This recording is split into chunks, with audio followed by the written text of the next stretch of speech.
എല്ലാവർക്കും നമസ്കാരം. Teachers mentors YouTube ചാനലിന്റെ പുതിയൊരു വീഡിയോയിലേക്ക് എല്ലാവർക്കും സ്വാഗതം. ഇന്ന് ഞാൻ നിങ്ങളുടെ മുന്നിൽ എത്തിയിരിക്കുന്നത് SCERT 9ാം ക്ലാസ് സോഷ്യൽ സയൻസിലെ എക്കണോമിക്സുമായിട്ട് ബന്ധപ്പെട്ട ഒരു ചാപ്റ്ററുമായിട്ടാണ്. ചാപ്റ്ററിന്റെ പേര് ദേശീയ വരുമാനം. ഇതിൽ നിന്നും കേരള PSC ചോദിക്കാൻ സാധ്യതയുള്ള ഏറ്റവും പ്രധാനപ്പെട്ട ചോദ്യങ്ങൾ ഏതൊക്കെയാണ് എന്നുള്ളത് നമുക്കൊന്ന് നോക്കാം. ഒന്നാമത്തെ ചോദ്യം: ഒരു കുടുംബത്തിന് ഒരു വർഷം വിവിധ മാർഗങ്ങളിലൂടെ ലഭിക്കുന്ന വരുമാനമാണ് വാർഷിക വരുമാനം എന്ന് നമ്മൾ പറയാറുള്ളത്. ഒരു കുടുംബത്തിന് ഒരു വർഷം വിവിധ മാർഗങ്ങളിലൂടെ ലഭിക്കുന്ന വരുമാനമാണ് വാർഷിക വരുമാനം. ഒരു രാജ്യത്തിന്റെ ഒരു വർഷത്തെ മൊത്തം വരുമാനമാണ് ദേശീയ വരുമാനം. ഒരു രാജ്യത്തിന്റെ ഒരു വർഷത്തെ മൊത്തം വരുമാനമാണ് ദേശീയ വരുമാനം എന്ന് പറയുന്നത്. ഒരു രാജ്യത്ത് ഒരു വർഷം ഉൽപ്പാദിപ്പിക്കുന്ന സാധനങ്ങളുടെയും സേവനങ്ങളുടെയും ആകെ മൂല്യം പണത്തിൽ കണക്കാക്കുമ്പോൾ ലഭിക്കുന്നതാണ് ദേശീയ വരുമാനം എന്ന് പറയുന്നത്. ഒരു രാജ്യത്ത് ഒരു വർഷം ഉൽപ്പാദിപ്പിക്കുന്ന സാധനങ്ങളുടെയും സേവനങ്ങളുടെയും ആകെ മൂല്യം പണത്തിൽ കണക്കാക്കുമ്പോൾ ലഭിക്കുന്നതാണ് നമ്മുടെ ദേശീയ വരുമാനം. ദേശീയ വരുമാനം ലഭിക്കുന്ന പ്രധാനപ്പെട്ട 3 മേഖലകളാണ് കാർഷിക മേഖല, വ്യവസായ മേഖല, സേവന മേഖല എന്നിവ. ദേശീയ വരുമാനം ലഭിക്കുന്ന പ്രധാനപ്പെട്ട 3 മേഖലകളാണ് കാർഷിക മേഖല, വ്യവസായ മേഖല, സേവന മേഖല എന്നിവ. ഒരു രാജ്യത്തിന്റെ സാമ്പത്തിക വളർച്ച എത്രത്തോളം എന്ന് കണ്ടെത്താനും രാജ്യങ്ങളുടെ സാമ്പത്തിക സ്ഥിതി താരതമ്യം ചെയ്യാനും സഹായിക്കുന്നത് ദേശീയ വരുമാനമാണ്. ഒരു രാജ്യത്തിന്റെ സാമ്പത്തിക വളർച്ച എത്രത്തോളം എന്ന് കണ്ടെത്താനും രാജ്യങ്ങളുടെ സാമ്പത്തിക സ്ഥിതി താരതമ്യം ചെയ്യാനും സഹായിക്കുന്നത് ദേശീയ വരുമാനം. ദേശീയ വരുമാനം കണക്കാക്കുന്നതിന് പിന്നിലുള്ള ലക്ഷ്യങ്ങൾ എന്തൊക്കെയാണ് എന്നൊന്ന് വായിച്ചു നോക്കാം. സമ്പദ് വ്യവസ്ഥ നേരിടുന്ന പ്രശ്നങ്ങൾ പഠിക്കുന്നതിന്, വിവിധ പദ്ധതികൾ ആസൂത്രണം ചെയ്യാനും നടപ്പിലാക്കാനും സർക്കാരിനെ സഹായിക്കുന്നതിന്, ഉൽപാദനം, വിതരണം, ഉപഭോഗം തുടങ്ങിയ സാമ്പത്തിക പ്രവർത്തനങ്ങളുടെ പരിമിതികളും മേന്മകളും കണ്ടെത്തുന്നതിന്. ദേശീയ വരുമാനം കണക്കാക്കുന്നതിന് പിന്നിലുള്ള ലക്ഷ്യങ്ങള്: സമ്പദ് വ്യവസ്ഥ നേരിടുന്ന പ്രശ്നങ്ങൾ പഠിക്കുന്നതിന് വേണ്ടിയിട്ട് വിവിധ പദ്ധതികൾ ആസൂത്രണം ചെയ്യാനും നടപ്പിലാക്കുവാനും സർക്കാരിനെ സഹായിക്കുന്നതിന്, ഉൽപാദനം, വിതരണം, ഉപഭോഗം തുടങ്ങിയ സാമ്പത്തിക പ്രവർത്തനങ്ങളുടെ പരിമിതികളും മേന്മകളും കണ്ടെത്തുന്നതിന് എന്നിവയാണ്. ഉയർന്ന ദേശീയ വരുമാനം സൂചിപ്പിക്കുന്നത് രാജ്യത്തിന്റെ സാമ്പത്തിക മുന്നേറ്റമാണ്. ഉയർന്ന ദേശീയ വരുമാനം സൂചിപ്പിക്കുന്നത് രാജ്യത്തിന്റെ സാമ്പത്തിക മുന്നേറ്റം.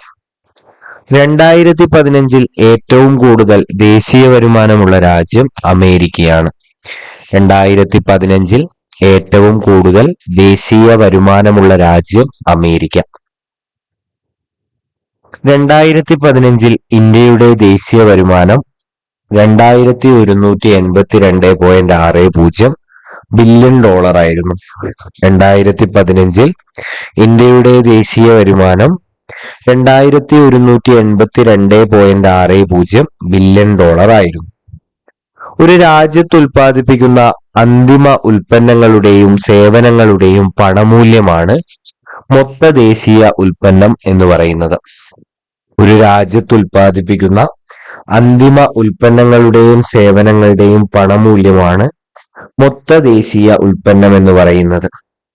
ഉപഭോഗത്തിനായി ലഭ്യമാക്കുന്ന ഉൽപ്പന്നത്തെ വിളിക്കുന്നത് അന്തിമ ഉൽപ്പന്നം എന്നാണ്. ഉപഭോഗത്തിനായി ലഭ്യമാക്കുന്ന ഉൽപ്പന്നത്തെ വിളിക്കുന്നത് അന്തിമ ഉൽപ്പന്നം എന്നാണ്. ഇന്ത്യയിൽ സാമ്പത്തിക വർഷം കണക്കാക്കുന്നത് ഏപ്രിൽ 1 മുതൽ മാർച്ച് 31 വരെയാണ്. ഇന്ത്യയിൽ സാമ്പത്തിക വർഷം കണക്കാക്കുന്നത് ഏപ്രിൽ 1 മുതൽ മാർച്ച് 31 വരെ. ഒരു സാമ്പത്തിക വർഷത്തിൽ ഒരു രാജ്യത്തിന്റെ ആഭ്യന്തര അതിർത്തിക്കുള്ളിൽ ഉൽപ്പാദിപ്പിക്കപ്പെടുന്ന സാധനങ്ങളുടെയും സേവനങ്ങളുടെയും ആകെ പണമൂല്യമാണ് മൊത്ത ആഭ്യന്തര ഉൽപ്പന്നം അഥവാ GDP. ഒരു സാമ്പത്തിക വർഷത്തിൽ ഒരു രാജ്യത്തിന്റെ ആഭ്യന്തര അതിർത്തിക്കുള്ളിൽ ഉൽപ്പാദിപ്പിക്കപ്പെടുന്ന സാധനങ്ങളുടെയും സേവനങ്ങളുടെയും ആകെ പണമൂല്യമാണ് മൊത്ത ആഭ്യന്തര ഉൽപ്പന്നം അഥവാ GDP. മേഖലകൾ തിരിച്ചുള്ള സാമ്പത്തിക വിശകലനത്തിന് ദേശീയ വരുമാനത്തിന്റെ ഏറ്റവും ഉചിതമായിട്ടുള്ള ആശയം മൊത്ത ആഭ്യന്തര ഉൽപ്പന്നമാണ്. മേഖലകൾ തിരിച്ചുള്ള സാമ്പത്തിക വിശകലനത്തിന് ദേശീയ വരുമാനത്തിന്റെ ഏറ്റവും ഉചിതമായിട്ടുള്ള മാർഗം മൊത്തം ആഭ്യന്തര ഉൽപാദനമാണ്. മൊത്ത ആഭ്യന്തര ഉൽപാദനത്തിൽ ഉൾപ്പെടാത്തത് എന്തൊക്കെയാണ് എന്ന് ചോദിച്ചിട്ടുണ്ടെങ്കിൽ വിദേശത്ത് ജോലി ചെയ്യുന്ന വ്യക്തികളുടെ വരുമാനം, വിദേശ രാജ്യത്ത് പ്രവർത്തിക്കുന്ന സ്ഥാപനങ്ങളുടെയും സംരംഭങ്ങളുടെയും ലാഭമൊന്നും ഈ ഒരു GDPയിൽ പെടില്ല. ഒരു ഇന്ത്യൻ സ്ഥാപനം അമേരിക്കയിൽ പ്രവർത്തിക്കുമ്പോൾ സ്ഥാപനത്തിന്റെ ലാഭം അമേരിക്ക GDPയിൽ ഉൾപ്പെടുത്തുമ്പോൾ ഇന്ത്യയിൽ അത് ഉൾപ്പെടുത്തുന്നത് മൊത്ത ദേശീയ ഉൽപ്പന്നത്തിലാണ്. ഒരു ഇന്ത്യൻ സ്ഥാപനം അമേരിക്കയിൽ പ്രവർത്തിക്കുമ്പോൾ സ്ഥാപനത്തിന്റെ ലാഭം അമേരിക്കൻ GDPയിൽ ഉൾപ്പെടുത്തുമ്പോൾ ഇന്ത്യയിൽ അത് ഉൾപ്പെടുത്തുന്നത് മൊത്ത ദേശീയ ഉൽപാദനത്തിലായിരിക്കും. യന്ത്രസാമഗ്രികളും മറ്റ് സാധനങ്ങളും ഉപയോഗിക്കുമ്പോൾ പഴക്കം ചെന്ന് തേയ്മാനം സംഭവിക്കുന്നു. ഈ തേയ്മാനം പരിഹരിക്കാൻ ആവശ്യമായിട്ടുള്ള ചെലവാണ് തേയ്മാന ചെലവ് എന്ന് പറയുന്നത്. യന്ത്രസാമഗ്രികളും മറ്റ് സാധനങ്ങളും ഉപയോഗിക്കുമ്പോൾ പഴക്കം ചെന്ന് അത് തേയ്മാനം സംഭവിക്കുന്നുണ്ട്. ഈ തേയ്മാനം പരിഹരിക്കാൻ ആവശ്യമായിട്ടുള്ള ചിലവിനെയാണ് നമ്മൾ തേയ്മാന ചിലവ് എന്ന് പറയുന്നത്. മൊത്ത ദേശീയ ഉൽപ്പന്നത്തിൽ നിന്ന് തേയ്മാന ചെലവ് കുറയ്ക്കുമ്പോൾ ലഭ്യമാകുന്നത് എന്താന്ന് ചോദിച്ചിട്ടുണ്ടെങ്കിൽ അറ്റദേശീയ ഉൽപ്പന്നമാണ്. മൊത്ത ദേശീയ ഉൽപ്പന്നത്തിൽ നിന്ന് തേയ്മാന ചെലവ് കുറയ്ക്കുമ്പോൾ നമുക്ക് ലഭ്യമാകുന്നത് അറ്റദേശീയ ഉൽപ്പന്നമാണ് എന്നുള്ളത് ഓർത്തിരിക്കുക. ഈ അറ്റദേശീയ ഉൽപ്പന്നം കണക്കാക്കുന്നത് GNP മൈനസ് തേയ്മാന ചെലവാണ്. ഈ അറ്റദേശീയ ഉൽപ്പന്നം കണക്കാക്കുന്നത് GNP മൈനസ് തേയ്മാന ചിലവ് എന്ന ഇക്വേഷൻ ഉപയോഗിച്ചാണ്.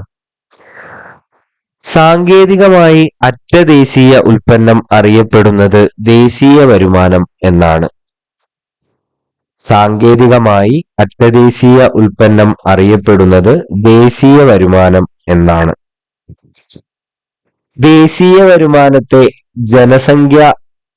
മൊത്തം ജനസംഖ്യ കൊണ്ട് ഹരിക്കുമ്പോൾ കിട്ടുന്നത് പ്രതിശീർഷ വരുമാനമാണ്. ദേശീയ വരുമാനത്തെ മൊത്തം ജനസംഖ്യ കൊണ്ട് ഹരിക്കുമ്പോൾ കിട്ടുന്നത് പ്രതിശീർഷ വരുമാനമാണ്. പ്രതിശീർഷ വരുമാനം ദേശീയ വരുമാനം ബൈ ആകെ ജനസംഖ്യയാണ്. പ്രതിശീർഷ വരുമാനം കണക്കാക്കുന്നത് ദേശീയ വരുമാനം ഹരിക്കണം ആകെ ജനസംഖ്യയാണ്. പ്രതിശീർഷ വരുമാനം ഉപയോഗപ്പെടുത്തുന്ന സാഹചര്യങ്ങളാണ് രാജ്യങ്ങളെ തമ്മിൽ താരതമ്യം ചെയ്യാനും രാജ്യങ്ങളുടെ സാമ്പത്തിക നില മനസ്സിലാക്കാനും വേണ്ടിയിട്ട്. പ്രതിശീർഷ വരുമാനം ഉപയോഗപ്പെടുത്തുന്ന സാഹചര്യങ്ങളാണ് രാജ്യത്തെ തമ്മിൽ താരതമ്യം ചെയ്യാൻ ഉപയോഗിക്കുന്നുണ്ട്, രാജ്യങ്ങളുടെ സാമ്പത്തിക നില മനസ്സിലാക്കാനും ഉപയോഗിക്കുന്നുണ്ട്. ദേശീയ വരുമാനം കണക്കാക്കുന്ന രീതികളാണ് ഉൽപാദന രീതി, വരുമാന രീതി, ചിലവു രീതി എന്നിവ. ഇന്ത്യയിൽ ദേശീയ വരുമാനം കണക്കാക്കുന്ന രീതികളാണ് ഉൽപാദന രീതി, വരുമാന രീതി, ചിലവു രീതി എന്നിവ. പ്രാഥമിക, ദ്വിതീയ, തൃതീയ മേഖലകളിൽ ഉൽപ്പാദിപ്പിക്കപ്പെടുന്ന സാധനങ്ങളുടെയും സേവനങ്ങളുടെയും ആകെ പണമൂല്യം കണ്ടെത്തി ദേശീയ വരുമാനം കണക്കാക്കുന്ന രീതിയാണ് ഉൽപാദന രീതി. പ്രാഥമിക, ദ്വിതീയ, തൃതീയ മേഖലകളിൽ ഉൽപ്പാദിപ്പിക്കപ്പെടുന്ന സാധനങ്ങളുടെയും സേവനങ്ങളുടെയും ആകെ പണമൂല്യം കണ്ടെത്തി ദേശീയ വരുമാനം കണക്കാക്കുന്ന രീതിയാണ് ഉൽപാദന രീതി എന്ന് പറയുന്നത്. ദേശീയ വരുമാനത്തിൽ വിവിധ മേഖലകളുടെ വരുമാനം കണക്കാക്കാനും പങ്കാളിത്തം, സംഭാവന എന്നിവ വിലയിരുത്താനും സഹായകമാകുന്ന രീതിയാണ് ഉൽപാദന രീതി എന്ന് പറയുന്നത്. ദേശീയ വരുമാനത്തിൽ വിവിധ മേഖലകളുടെ വരുമാനം കണക്കാക്കാനും പങ്കാളിത്തം, സംഭാവന എന്നിവ വിലയിരുത്തുവാനും സഹായകമാകുന്ന രീതിയാണ് ഉൽപാദന രീതി. ഉൽപാദന ഘടകങ്ങൾക്ക് ലഭിക്കുന്ന പ്രതിഫലമാണ് വരുമാനം. ഉൽപാദന ഘടകങ്ങൾക്ക് ലഭിക്കുന്ന പ്രതിഫലമാണ് വരുമാനം. ഉൽപാദന ഘടകങ്ങളിൽ നിന്ന് ലഭിക്കുന്ന പാട്ടം, വേതനം, പലിശ, ലാഭം എന്നിവയുടെ അടിസ്ഥാനത്തിൽ ദേശീയ വരുമാനം കണക്കാക്കുന്ന സമ്പ്രദായമാണ് വരുമാന രീതി.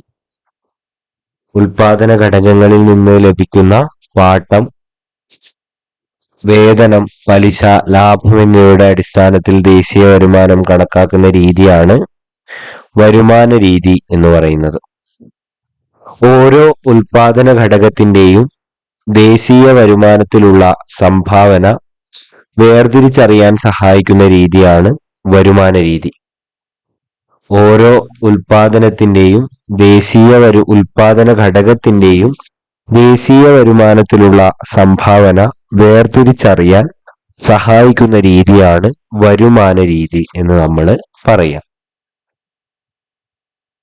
ഒരു വർഷം വ്യക്തികളും സ്ഥാപനങ്ങളും സർക്കാരും ആകെ ചിലവഴിക്കുന്ന തുക കണ്ടെത്തി ദേശീയ വരുമാനം കണക്കാക്കുന്ന രീതിയാണ് ചിലവു രീതി എന്ന് പറയാം. ഒരു വർഷത്തില് വ്യക്തികളും സ്ഥാപനങ്ങളും സർക്കാരും ആകെ ചിലവാക്കുന്ന തുക കണ്ടെത്തി ദേശീയ വരുമാനം കണക്കാക്കുന്ന രീതിയാണ് നമ്മൾ എന്തു പറയാ? ചിലവു രീതി എന്ന് പറയാം. ആകെ ചിലവ് കണക്കാക്കുന്നതിന് പരിഗണിക്കുന്ന ഘടകങ്ങൾ ഏതൊക്കെയാണ് എന്ന് ചോദിച്ചിട്ടുണ്ടെങ്കിൽ അത് ഉപഭോഗ ചിലവ്, നിക്ഷേപ ചിലവ്, സർക്കാർ ചിലവ് എന്നിവയാണ്. ആകെ ചിലവ് കണക്കാക്കുന്നതിന് പരിഗണിക്കുന്ന ഘടകങ്ങൾ ഏതൊക്കെയാണെന്ന് ചോദിച്ചാൽ അത് ഉപഭോഗ ചിലവ്, നിക്ഷേപ ചിലവ്, സർക്കാർ ചിലവ് എന്നിവയാണ്. ദേശീയ വരുമാനം കണക്കാക്കാനുള്ള സർക്കാർ ഏജൻസി സെൻട്രൽ സ്റ്റാറ്റിസ്റ്റിക്കൽ ഓഫീസ്. ഇന്ത്യയിൽ ദേശീയ വരുമാനം കണക്കാക്കുന്നതിനുള്ള സർക്കാർ ഏജൻസിയാണ് സെൻട്രൽ സ്റ്റാറ്റിസ്റ്റിക്കൽ ഓഫീസ് എന്നുള്ളത്. സർക്കാരിന്റെ ആസൂത്രണ വികസന പ്രവർത്തനങ്ങൾക്ക് വേണ്ടി കണക്കെടുപ്പ് നടത്തുന്നത് സെൻട്രൽ സ്റ്റാറ്റിസ്റ്റിക്കൽ ഓഫീസാണ്. സർക്കാരിന്റെ ആസൂത്രണ വികസന പ്രവർത്തനങ്ങൾക്ക് വേണ്ടി കണക്കെടുപ്പ് നടത്തുന്നത് സെൻട്രൽ സ്റ്റാറ്റിസ്റ്റിക്കൽ ഓഫീസാണ്. ജനങ്ങൾ ഏർപ്പെട്ടിരിക്കുന്ന തൊഴിലുകളുടെയും തൊഴിൽ മേഖലകളുടെയും സ്ഥിതി മനസ്സിലാക്കാൻ സഹായിക്കുന്നത് CSO അഥവാ സെൻട്രൽ സ്റ്റാറ്റിസ്റ്റിക്കൽ ഓഫീസിന്റെ ദേശീയ വരുമാന കണക്കുകളാണ്. ദേശീയ വരുമാനം കണക്കാക്കുമ്പോൾ നേരിടുന്ന ചില പ്രായോഗികവും ആശയപരവുമായിട്ടുള്ള പ്രശ്നങ്ങൾ എന്തൊക്കെയാണ് എന്ന് നോക്കാം. വീട്ടമ്മമാരുടെ ഗാർഹിക ജോലി ദേശീയ വരുമാനത്തിൽ കണക്കാക്കില്ല. സ്വന്തം ഉപഭോഗത്തിന് മാത്രം ഉൽപ്പാദിപ്പിക്കപ്പെടുന്നത് ദേശീയ വരുമാനം കണക്കാക്കപ്പെടുമ്പോൾ പരിഗണിക്കുന്നില്ല. വീട്ടിലെ പച്ചക്കറിത്തോട്ടം അതിന്റെ ഒരു ഉദാഹരണമാണ്. ജനങ്ങളുടെ നിരക്ഷരതയും അറിവില്ലായ്മയും സ്ഥിതിവിവര കണക്കെടുക്കുന്നതിന് തടസ്സം സൃഷ്ടിക്കുന്നുണ്ട്. വിശ്വാസയോഗ്യമായ സ്ഥിതിവിവര കണക്കിന്റെ അഭാവം സേവനങ്ങളുടെ പണമൂല്യം കണക്കാക്കുന്നതിനുള്ള പ്രായോഗിക ബുദ്ധിമുട്ട് എന്നിവ പ്രശ്നമാണ്. ഉപഭോക്താക്കൾ അവരുടെ ചിലവ് കൃത്യമായി രേഖപ്പെടുത്തി സൂക്ഷിക്കാത്തതും ചില പ്രശ്നങ്ങൾ സൃഷ്ടിക്കുന്നുണ്ട്. ഉൽപാദന പ്രക്രിയയുടെ വിവിധ ഘട്ടങ്ങളിലൂടെ കടന്നു പോകുമ്പോൾ ഒന്നിലധികം പ്രാവശ്യം സാധനങ്ങളുടെയും സേവനങ്ങളുടെയും പണമൂല്യം കണക്കാക്കപ്പെടുന്നത് ഡബിൾ കൗണ്ടിംഗ് എന്ന് പറയും. ഉൽപാദന പ്രക്രിയയുടെ വിവിധ ഘട്ടങ്ങളിലൂടെ കടന്നു പോകുമ്പോൾ ഒന്നിലധികം പ്രാവശ്യം സാധനങ്ങളുടെയും സേവനങ്ങളുടെയും പണമൂല്യം കണക്കാക്കപ്പെടുന്നത് ഡബിൾ കൗണ്ടിംഗ് എന്ന പേരിൽ അറിയപ്പെടും. ഇന്ത്യയിലെ GDPയിലെ വിവിധ മേഖലകളാണ് പ്രാഥമിക മേഖല, ദ്വിതീയ മേഖല, തൃതീയ മേഖല എന്നിവ. ഇന്ത്യയിലെ GDPയിലെ വിവിധ മേഖലകളാണ് പ്രാഥമിക മേഖല, ദ്വിതീയ മേഖല, തൃതീയ മേഖല എന്നിവ. ഇന്ത്യയുടെ ദേശീയ വരുമാനത്തിൽ കൂടുതൽ വിഹിതം നൽകുന്ന മേഖല തൃതീയ മേഖലയാണ്. ഇന്ത്യയുടെ ദേശീയ വരുമാനത്തിൽ കൂടുതൽ വിഹിതം നൽകുന്ന മേഖല ഏതാണ് എന്ന് ചോദിച്ചാൽ അത് തൃതീയ മേഖലയാണ്. തൃതീയ മേഖലയുടെ വളർച്ചയെ സഹായിച്ച ഘടകങ്ങൾ എന്തൊക്കെയാണെന്ന് ചോദിച്ചാൽ കൂടുതൽ വിദ്യാഭ്യാസ സ്ഥാപനങ്ങളും ആശുപത്രികളും ആരംഭിച്ചു, ബാങ്കിംഗ് ഇൻഷുറൻസ് രംഗത്തെ മുന്നേറ്റം, വാർത്താവിനിമയ മേഖലയുടെ മുന്നേറ്റം എന്നിവയാണ്. 2017-18 വർഷത്തിൽ പ്രാഥമിക മേഖലയിൽ ഉണ്ടായ GDP വിഹിതമാണ് 19.56. 2017-18 വർഷത്തില് പ്രാഥമിക മേഖലയിൽ ഇന്ത്യയുടെ GDP വിഹിതം 19.56 ആയിരുന്നു. 2017-18 വർഷത്തിൽ ദ്വിതീയ മേഖലയിൽ ഇന്ത്യയുടെ GDP വിഹിതം 26.59%. 2017-18 വർഷത്തിൽ തൃതീയ മേഖലയിൽ ഇന്ത്യയുടെ GDP വിഹിതം 53.85% എന്നുള്ളത് കൂടി ഓർത്തിരിക്കുക. സാമ്പത്തിക വളർച്ച കൈവരിക്കുന്നതിനായി അറിവും സാങ്കേതിക വിദ്യയും ഫലപ്രദമായി ഉപയോഗിക്കുന്ന മേഖലയാണ് അറിവധിഷ്ഠിത മേഖല എന്നുള്ളത്. സാമ്പത്തിക വളർച്ച കൈവരിക്കുന്നതിനായി അറിവും സാങ്കേതിക വിദ്യയും ഫലപ്രദമായി ഉപയോഗിക്കുന്ന മേഖലയാണ് അറിവധിഷ്ഠിത മേഖല. അറിവധിഷ്ഠിത മേഖല ഉൾപ്പെടുന്ന മേഖല തൃതീയ മേഖലയാണ്. അറിവധിഷ്ഠിത മേഖല ഉൾപ്പെടുന്ന മേഖല തൃതീയ മേഖലയാണ് എന്നുള്ളത് ഓർത്തിരിക്കുക. ഒരു സംരംഭത്തിലോ സമൂഹത്തിലോ ഉള്ള ആളുകളുടെ കൂട്ടായ അറിവ് അറിയപ്പെടുന്നത് ഭൗതിക മൂലധനം എന്നാണ്. ഒരു സംരംഭത്തിലോ സമൂഹത്തിലോ ഉള്ള ആളുകളുടെ കൂട്ടായ അറിവ് അറിയപ്പെടുന്നത് ഭൗതിക മൂലധനം എന്നാണ്. അറിവു സമ്പദ്ക്രമത്തിന്റെ അടിസ്ഥാനം വിദ്യാഭ്യാസം, നൂതന സാങ്കേതിക ആശയങ്ങളുടെ പ്രയോഗം, വിവരവിനിമയ സാങ്കേതിക വിദ്യ എന്നിവയാണ്. അറിവു സമ്പദ്ക്രമത്തിന്റെ അടിസ്ഥാനം വിദ്യാഭ്യാസം, നൂതന സാങ്കേതിക ആശയങ്ങളുടെ പ്രയോഗം, വിവരവിനിമയ സാങ്കേതിക വിദ്യ എന്നിവയാണ്. ഭൗതിക മൂലധനത്തിന്റെ ഉൽപാദനവും ഉപഭോഗവും നടക്കുന്നത് അറിവു സമ്പദ്ക്രമത്തിലാണ്. ഭൗതിക മൂലധനത്തിന്റെ ഉൽപാദനവും ഉപഭോഗവും നടക്കുന്നത് അറിവു സമ്പദ്ക്രമത്തിലാണ്. തൃതീയ മേഖലയ്ക്ക് കരുത്തു പകരുന്നവർ ആരൊക്കെയാണ് എന്ന് നമുക്കൊന്ന് നോക്കി പോവാം. ഓഹരി, നികുതി എന്നിവയിൽ വിദഗ്ധാഭിപ്രായം നൽകുന്നവർ, സോഫ്റ്റ്വെയർ വിദഗ്ധർ, ഉയർന്ന ബിസിനസ് എക്സിക്യൂട്ടീവുകൾ, ഗവേഷകർ, ശാസ്ത്രജ്ഞർ, നയരൂപീകരണ വിദഗ്ധർ, സാമ്പത്തിക വിദഗ്ധർ തുടങ്ങിയവരൊക്കെയാണ്. അറിവധിഷ്ഠിത മേഖലയുടെ വികസനത്തിന് കേരള സർക്കാർ ആരംഭിച്ച സ്ഥാപനങ്ങളാണ് ടെക്നോ പാർക്ക്, ഇൻഫോ പാർക്ക് തുടങ്ങിയവ. അറിവധിഷ്ഠിത മേഖലകളുടെ വികസനത്തിന് കേരള സർക്കാർ ആരംഭിച്ച സ്ഥാപനങ്ങളാണ് ടെക്നോ പാർക്ക്, ഇൻഫോ പാർക്ക് തുടങ്ങിയവ. അറിവു സമ്പദ്ക്രമം വികസിപ്പിക്കാൻ ഇന്ത്യയെ സഹായിച്ച അനുകൂല സാഹചര്യങ്ങൾ എന്തൊക്കെയാണ് എന്ന് നമുക്കൊന്ന് നോക്കി പോവാം. ഇംഗ്ലീഷ് ഭാഷാ പ്രാവീണ്യം നേടിയ സാങ്കേതിക വിദ്യാ വിദഗ്ധർ ഉൾപ്പെടുന്ന മാനവ വിഭവം, വിപുലമായ ആഭ്യന്തര കമ്പോളം, ശക്തമായ സ്വകാര്യ മേഖല, മെച്ചപ്പെട്ട ശാസ്ത്ര സാങ്കേതിക വളർച്ച എന്നിവയൊക്കെയാണ്. ഒന്നുകൂടെ, അറിവു സമ്പദ്ക്രമം വികസിപ്പിക്കാൻ ഇന്ത്യയെ സഹായിക്കുന്ന അനുകൂല സാഹചര്യങ്ങൾ എന്തൊക്കെയാണ് എന്നുള്ളതാണ്. അതില് പ്രധാനപ്പെട്ടവയാണ് ഇംഗ്ലീഷ് ഭാഷാ പ്രാവീണ്യം നേടിയിട്ടുള്ള സാങ്കേതിക വിദഗ്ധർ ഉൾപ്പെടുന്ന മാനവ